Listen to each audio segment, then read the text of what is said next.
Alors, bonjour mes chers amis et bienvenue dans cette nouvelle vidéo. Aujourd'hui, je vous montre comment déterminer le domaine de définition des fonctions qui comportent le logarithme népérien.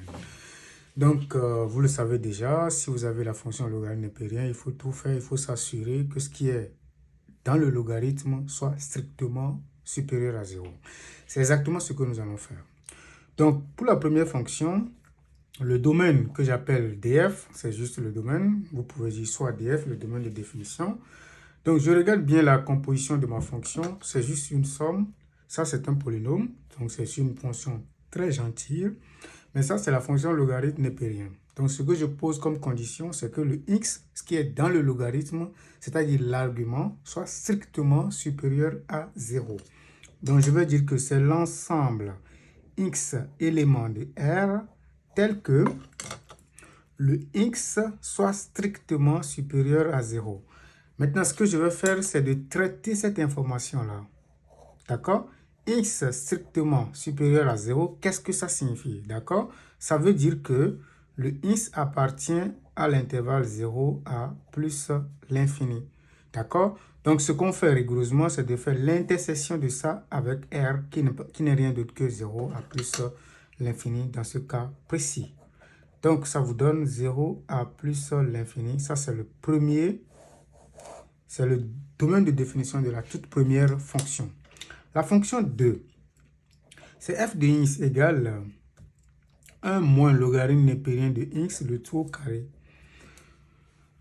Donc, vous voyez, le carré d'un nombre n'est pas un problème en mathématiques. D'accord? Si le nombre existe, le carré va exister. D'accord? Donc, ce qui veut dire que chercher le domaine de définition de ce carré, le tout au carré, bien entendu, d'accord? Il suffit de chercher le domaine de définition de tout ceci.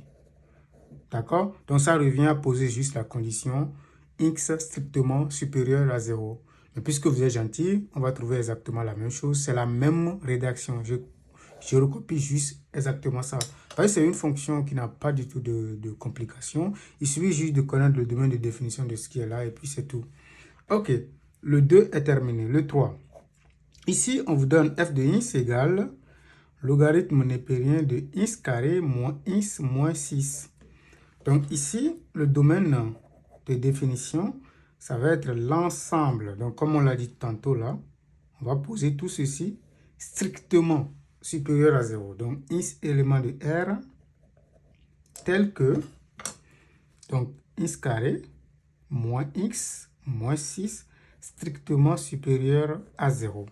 Donc il faut traiter cette information. Donc ce que je vais faire, c'est de chercher l'intervalle dans lequel tout ceci est strictement positif. Donc, résolvons en quelque sorte, résolvons l'inéquation x carré moins x moins 6 strictement supérieur à 0. Donc, qu'est-ce que vous faites pour déterminer l'ensemble solution de cette inéquation? Vous allez chercher le discriminant de ce polynôme. D'accord? Le discriminant, ça fait b carré moins 4ac. Donc, ça vous donne, le b ici, c'est égal à moins 1. D'accord? Donc, ça fait moins 1 au carré. Moins 4 fois A fois C. C, c'est égal à moins 6. Je calcule. Ça me donne 1. Moins fois ce moins, ça me donne plus. 4 fois 6, ça donne 24. Le discriminant, c'est égal à 25. 25 étant positif, donc on va dire que le discriminant est positif. Alors, ce polynôme admet deux racines réelles distinctes, x1 et x2. Avec x1 égale moins b. Moins b, c'est égal à moins 1 qui vous donne 1. Moins la racine du discriminant qui n'est rien d'autre que 5 sur 2a qui n'est rien d'autre que 2. Je calcule rapidement. Je trouve 1 moins 5.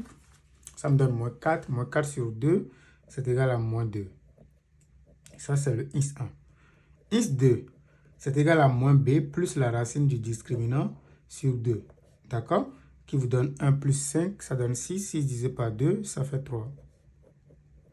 Donc, nous avons les deux racines, d'accord, x1 et x2. Donc, on peut maintenant, dans un petit tableau, d'accord, essayer de voir ce qui se passe. Donc, vous avez x ici, vous avez moins l'infini, vous avez plus l'infini. Vous avez deux racines, moins 2 et 3. Donc, je les ordonne, moins 2 et puis 3. Donc, vous avez le polynôme en question ici, x carré, moins x, moins 6. Donc, le polynôme s'annule ici. D'accord? Le signe de moins A à l'intérieur, puis le signe de A à l'extérieur. D'accord?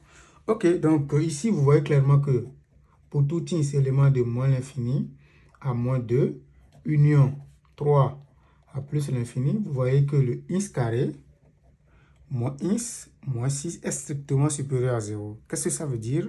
Ça voudrait dire que votre domaine de définition, c'est exactement ça, puisqu'il faut faire ça inter l'ensemble de départ. Donc, ça vous donne ceci.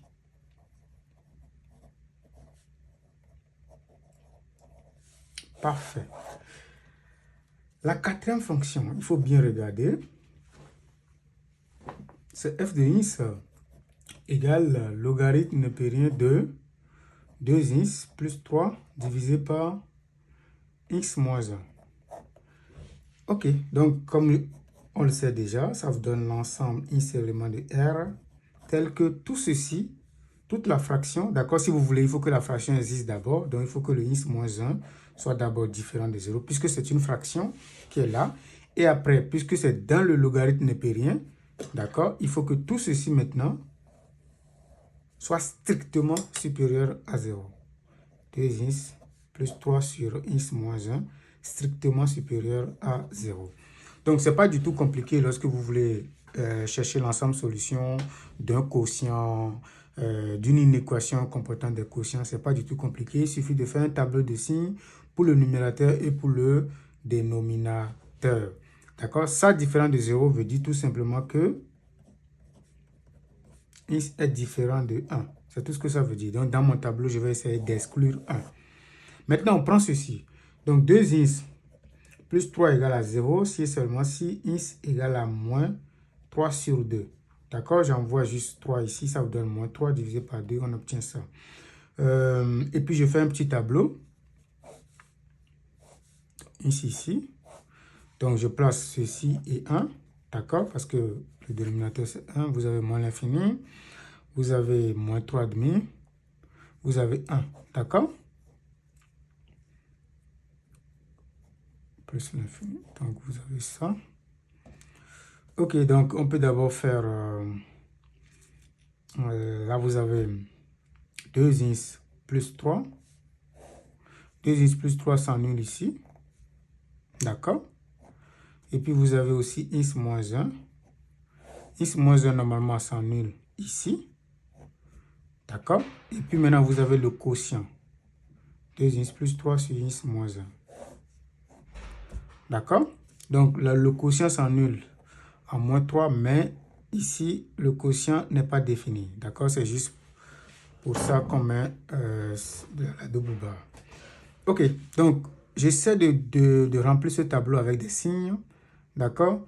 Comme c'est un polynôme de degré 1, juste avant la racine, c'est le signe de A. C'est le signe contraire de A. Signe opposé à A, ça fait moins. Puis après, ça fait plus, plus.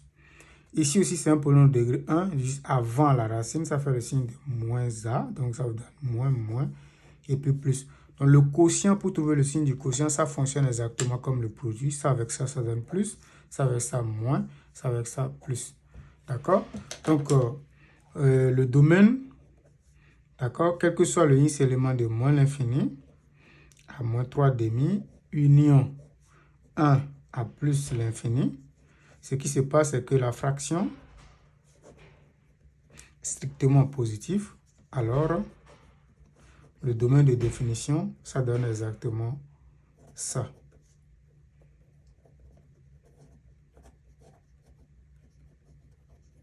Parfait. C'est bon? Parfait. Donc, on a ça. Maintenant, la fonction qui suit, c'est une fonction assez gentille également, vous allez voir.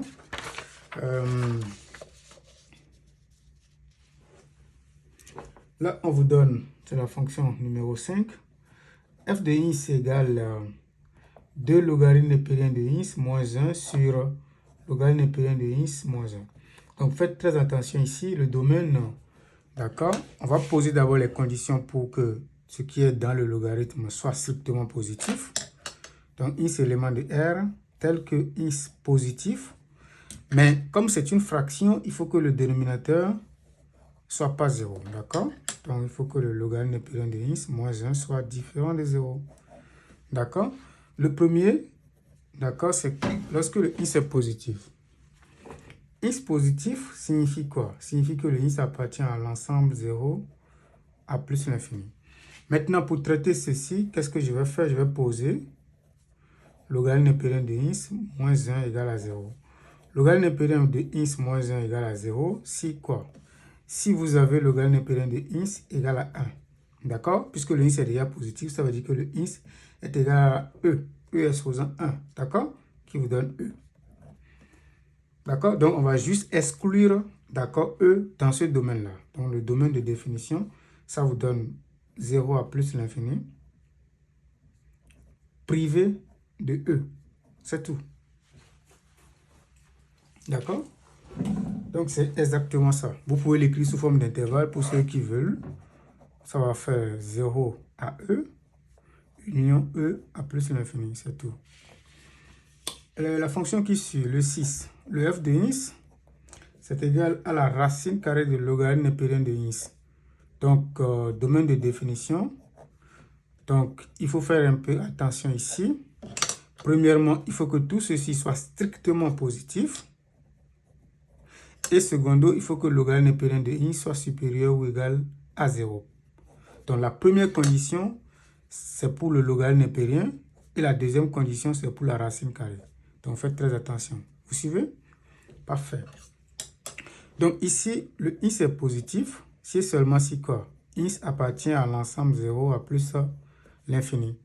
Maintenant, le logarithme népérien de ins est supérieur ou égal à 0. D'accord? Puisque vous avez déjà le ins qui est positif. Si seulement si le ins est positif. Et que on va prendre expo des deux côtés. Ça veut dire que le ins, d'accord, est supérieur ou égal à exponentielle de 0. D'accord? Qui vous donne 1. C'est-à-dire que le ins est positif. Et le ins est supérieur ou égal à 1. D'accord? Quand vous faites l'intersection, ça vous donne ins supérieur ou égal à 1. Donc, le domaine pour cette fonction-là, d'accord, c'est exactement l'intervalle fermé en 1 à plus l'infini. C'est juste l'intervalle correspondant à cette inégalité. Parfait. La fonction qui suit maintenant, c'est une fonction très gentille. Donc, on obtient f de ins est égal à logarithme népérien de la valeur absolue de ins carré moins ins moins 2. Ici, puisqu'il est à la valeur absolue, normalement, le domaine de définition de f, c'est l'ensemble ins éléments de R tel que la valeur absolue, parce que c'est la valeur absolue qui est contenue dans le logarithme, valeur absolue de ins carré moins ins moins 2, soit strictement supérieure à 0. Normalement, c'est ce qu'il faut poser. Mais puisque la valeur absolue, d'accord, elle-même, elle est déjà supérieure ou égale à 0, donc pour avoir le strict, il suffit de poser ce qui est à l'intérieur différent de 0. Donc, on n'a pas vraiment besoin de poser cette condition-là. On va juste dire que c'est ins carré moins ins moins 2 différent de 0. Donc, pour les fonctions avec valeur absolue, vous pouvez juste poser ce qui est à l'intérieur, ln avec valeur absolue, vous pouvez juste poser ce qui est à l'intérieur différent de 0. D'accord? Et pour traiter les questions, d'accord, sur lorsque vous posez différent de 0, qu'est-ce qu'on fait? On cherche alors les solutions de l'équation ins carré moins ins moins 2 égale à 0. Donc, on fait le discriminant, ça vous donne moins 1 au carré, moins 4 fois 1 fois moins 2. Ça vous donne 1 plus 8 qui donne 9. Ça veut dire que cette équation admet deux solutions réelles distinctes, ins 1 ins 2, avec ins 1 égale à moins b, donc 1 moins la racine carrée de 9 sur 2, ins 2 égale à 1 plus la racine carrée de 9 sur 2. Donc 1 moins 3, c'est moins 2 sur 2, c'est égal à moins 1. Ins 2 égale à 1 plus 3, 4, 4 sur 2, 2. Donc, on a deux solutions et donc on va priver ces deux solutions-là puisqu'on ne veut pas que cette affaire-là soit 0. Donc, ça fait R privé de moins 1 et 2. Maintenant, on tombe sur la fonction qui vient. Vous avez le 8, f de ins est égal à ln de 2 ins moins 1, le tout au carré. Il faut faire attention, tout ceci est dans le logarithme, donc il faut faire attention. D'accord? C'est exactement comme on l'a fait pour la fonction valeur absolue. Quand vous avez ln de quelque chose au carré comme ça, c'est différent de ln de ins le tout au carré. C'est pas la même chose. Hein? Cette écriture, c'est pas la même chose. Hein? Il faut faire attention. D'accord? Ici, vous avez le logarithme népérien de quelque chose au carré. Donc, le domaine ici, vous n'avez pas besoin de poser tout ceci strictement supérieur à 0. Il suffit de poser 2 ins moins 1 différent de 0.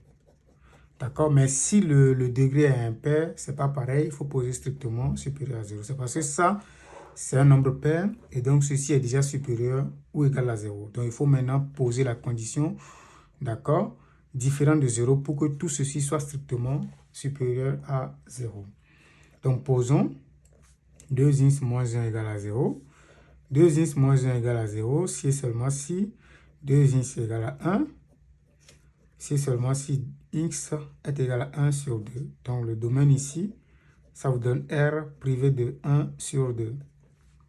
D'accord? Parfait. Ce qui suit, f de ins égale à logarithme népérien de la valeur absolue de logarithme népérien de ins. Waouh! Ça c'est vraiment intéressant. D'accord?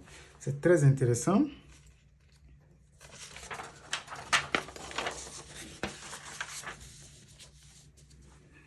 Ce que nous allons faire ici, c'est de considérer la fonction. Ça, c'est exactement ça, le domaine de définition. On va poser les conditions, vous allez voir. Premièrement, il faut que cette fonction existe. Donc, il faut que le ins soit strictement positif. Deuxièmement, vous avez tout ceci, d'accord, qui se trouve dans le logarithme népérien, mais en valeur absolue. Donc, comme je l'ai dit tantôt, on va juste poser le logarithme népérien de ins différent de 0.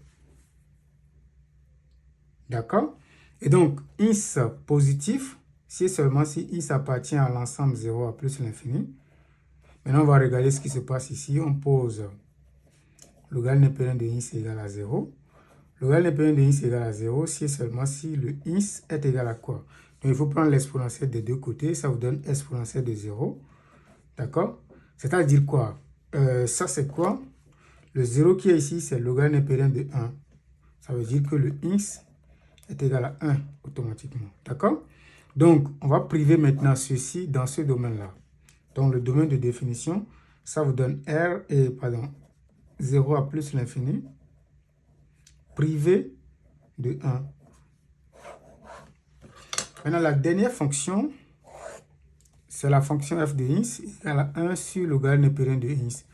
Donc, comme je le disais tantôt, vous avez le domaine, ça vous donne ici élément de R, tel que, premièrement, il faut que cette fonction-là existe d'abord, c'est-à-dire que le ins est positif. Après, comme c'est une fraction, il faut que le logarithme népérien de ins soit différent de 0. Vous voyez que c'est exactement le même traitement, parce que c'est la même